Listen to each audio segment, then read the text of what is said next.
Hello and welcome to another episode of Trash to Track. In this episode we're going to be looking at this Mainline Railways Class 56 loco. This locomotive belongs to my dad and was removed from the attic along with all the other of my dad's locos you've seen in this series. This loco hasn't run for the best part of 20 years or more and was also part of my Uncle Harry's collection, which we spoke about in a previous episode. In the past I've detailed the front end there by putting pipes and couplings on it, and there's also a driver and second man in the cab. But I haven't had this loco in my mitts for, like I said, 2 decades. So let's see if it runs with the battery test. Initially the loco did run. It went backwards there, but then when I tried to get it to go forwards or any further battery test, it wouldn't have it. It was as dead as a dodo. So let's crack this open and have a look what's going on the inside. The 56 is held in place by a securing lug under each cab door, and it's a simple mainline setup, and this model also features lights, although I won't be reactivating these in this video as I'm going to be converting this to digital. So like I said, converting it to digital, I'm going to be fitting an AE Models decoder. So the first thing I'm going to do is I'm going to snip off all these wires because they will all need to be removed for fitment of a DCC chip anyway. And the light units in this I'll keep in my spares box.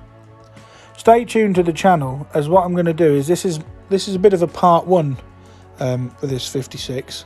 In part 2 I'm going to look at upgrading it. But as we did with the peak, you have to remove this retaining piece of plastic there by removing one screw. And now we've cut the pickup wire from the trailing bogie. Gentle persuasion with the chassis allows the motor bogie to completely drop free of the chassis. So also the chassis itself is broken there, so I'm going to have to look at repairing that. I'm going to remove this bulb as well, and those bulbs will be kept in the spares box in case I ever need to repair a Mainline 56 in the future. To remove the bogie plate, you just simply remove these 3 screws that hold it in place underneath, and the motor bogie comes free of the bogie detail plate here. There isn't an opportunity on this model to upgrade the couplings, as they are actually cast into the bogie frame themselves. You can see the brass pickup bit there and these wheels, so we're going to put them all to the side, and we're going to start by servicing the motor, as it did run but then initially it stopped. So I'm going to give the motor a battery test across the brush terminals now to see if there's any life in it. And it did start to spark into life ever so slightly, but it could do with a service, as like I said, it's been 20 years or more since this model ran in anger. All of my dad's DC stuff was shelved when I went over to DCC about 18 or 19 years ago. So to open up the motor on a mainline model, we just simply remove these 2 screws. And that allows us to remove the faceplate, revealing the armature and the commutator faceplate. The brushes are both loose, but one of the springs was actually stuck into the housing. The commutator doesn't look too bad, but we're going to give it a clean and a polish up anyway. And I'm going to remove all these cogs off the back, as they all need a clean, as the old lubrication has gone hard and has attracted a lot of dirt over the years. As I said, this was my Uncle Harry's loco originally, so it's getting on for probably 40 years old since it's had any sort of service. To remove the back drive cog there, you have to remove that brass pin, and then all the cogs fall out. And you can see there's quite a lot of fluff and hair and crud all wrapped around these spindles. Regular viewers will know my method of cleaning is cotton bud and methylated spirits, and today is no different. We're going to give this motor faceplate a good clean up before I tackle cleaning the armature and the commutator faceplate. I just scrub off most of the carbon deposits using the methylated spirits on a cotton bud, and then I'll follow this up by polishing it gently with a fiberglass pencil, as that removes any of the burnt on carbon. So working gently, I just polish the commutator plate up here until it's nice and shiny.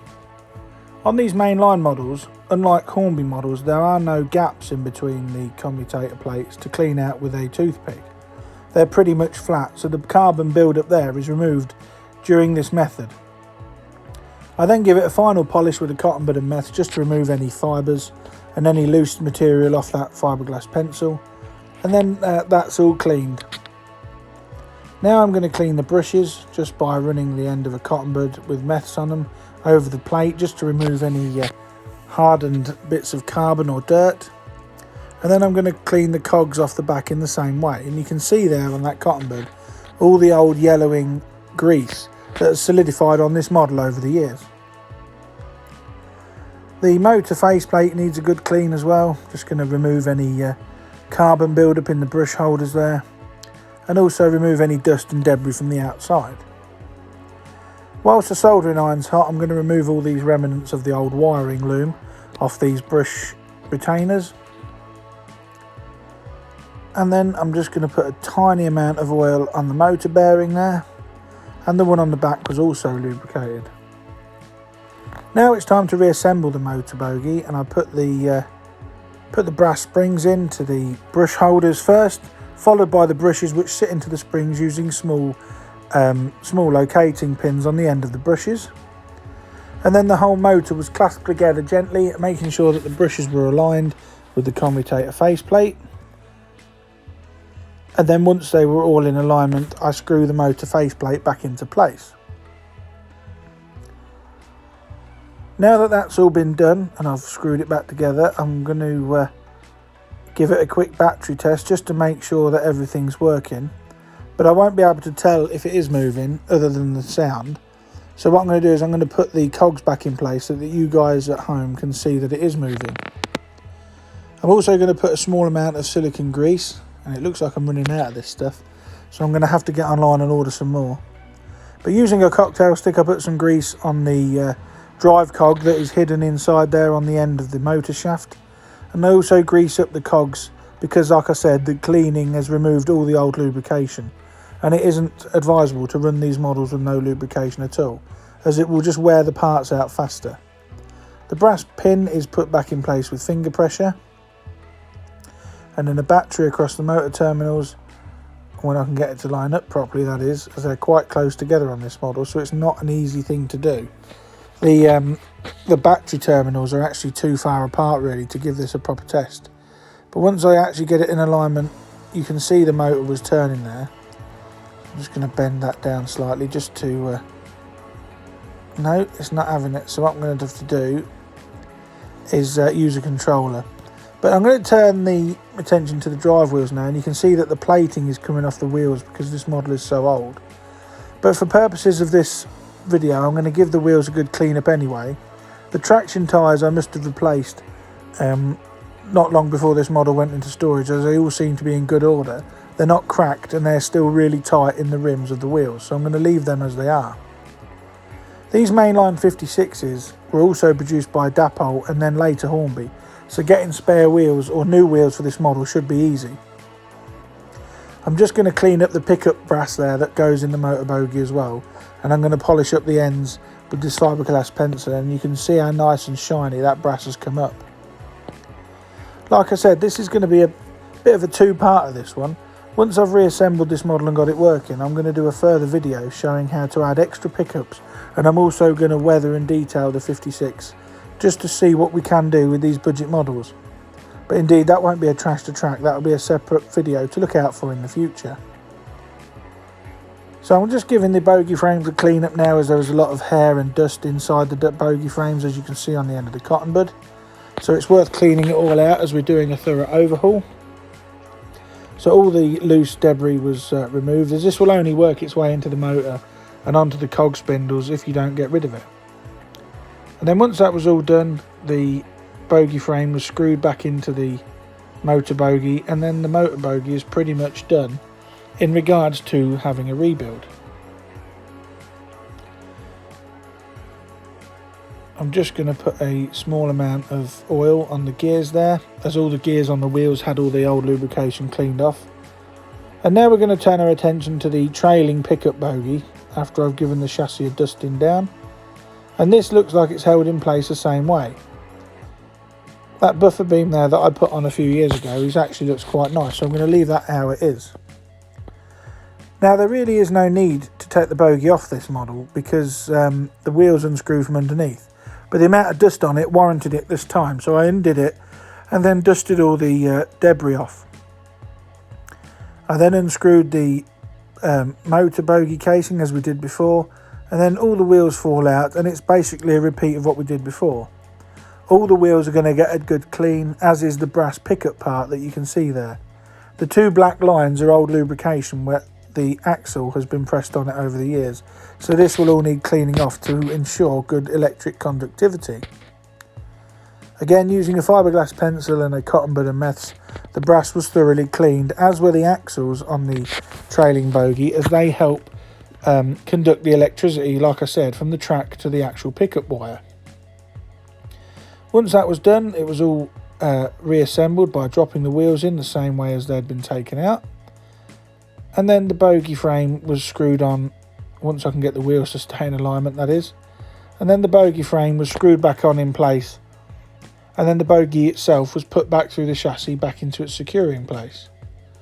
You can see here that when I did put the buffer beam on this model all those years ago, I did cut the coupling off the plastic frame. I then give the bogey wheel treads a good clean with a cotton bud and meths, and then I also polish them up, and you can see there how nice and shiny those wheels are coming up. It's surprising how much oxidisation these models get on them, even though they're not in use and they're stored in boxes. The oxidisation on the wheels soon builds up.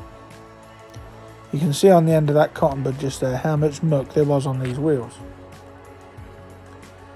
So like I said, now that's all done, I'm going to thread the wire back through the chassis there. And apologies that it's just out of shot, but that was then clipped back in place. And then the motor bogey was put back in place at the opposite end, and then the bogey retaining plate piece was put in. You can see here that I've actually wired the DCC harness up. The red and black harness wires to the pickups on the model, the orange and grey ones directly to the motor terminals. And here I am just soldering the last of the pickup wires on. So this pickup wire here, both wires have been tinned, and just touching it with a soldering iron melts the solder in the tinning process, and then the join was covered in heat shrink tubing, which was shrunk using the heat from my soldering iron. The good thing about these AE models decoders is they allow you to wire the harness up before the decoder, and then the decoder simply push fits into the connecting pins there, and push it in gently, everything's connected, ready for a test. So I'm going to put it back on the test track and use the battery test. And initially there was nothing, but then after a gentle tap, the 56 chassis was awakened and it decided it was going to start running. This is the good thing about AE models decoders, as they do like running on DC, so it allows me to test any model I fit one of these to with a battery. And then the last bit to go on is that motor retaining clip there, which is just screwed onto the motor block, and this holds the motor bogey in place. Once that's in, it's time to tidy the wiring up, and I'm going to put a bit of insulation tape on that metal weight there, just to make sure that nothing on the decoder or the wires touches anything metal and may create a short circuit. And then the decoder itself was held in place with another bit of insulation tape over the top, just to hold it in place and stop it flapping around the inside of the model. Once that was all done, it was another test just to make sure all the wheels were in place, and it actually ran off the end of the test track there.